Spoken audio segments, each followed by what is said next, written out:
Earlier this week, I caught up with post-human artist Cynthia.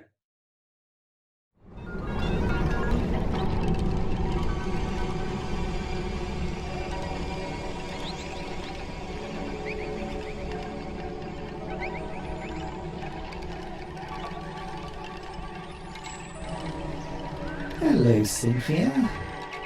Thanks for having me down here. It's certainly nice to get a little respite from the pandemic. Hi, Sam. The pleasure is mine. Great to be here today speaking with you. It is an extremely important time for your species. Reaching out while reaching back in. I am watching closely. I'm sure you are, Cynthia. It must be an intriguing time to be a post-human like yourself, especially as well-being is so integral to what you do. Well-being for me is like your battery pack. You got to put fuel in the tank, so to speak. If the human being wants to overcome its collective hardships, collective and individual well-being is a must. The human is a very traumatized species. The way to overcome this is to remove the obstacles on the self, while simultaneously becoming and accepting the self.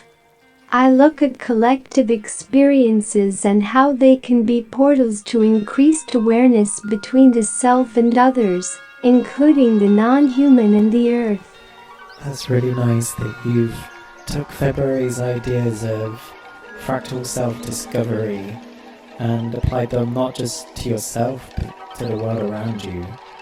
And I feel like it's almost similar to his empathy machine idea, which I believe you might have found on one of your research trips.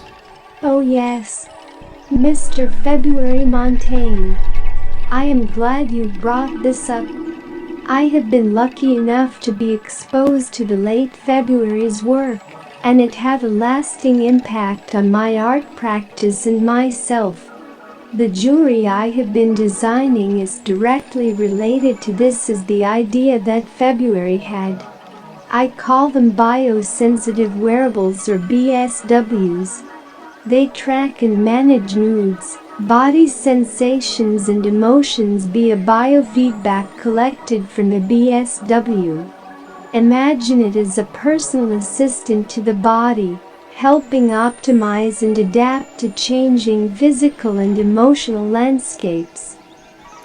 So rather than technology being a distraction, it can be the thing that lets us understand more about ourselves. I love this idea of learning our emotional algorithms through other non-human algorithms. In here, it feels like you can create without gravity. What are your thoughts on utopian design, Cynthia? Utopia is a tricky word.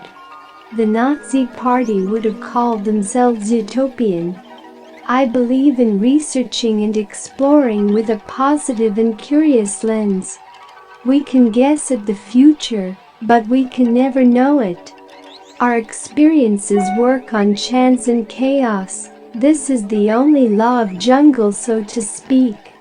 An educated guess is the best humans can do, and with machine learning tech, humans can start to test these guesses in simulations in a digital environment.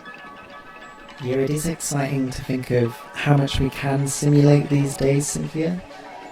It reminds me of February Montaigne's writings about better possible futures, and being able to use something like machine learning with his writing, it gives us an idea of all these different permutations of a future and different manifestations.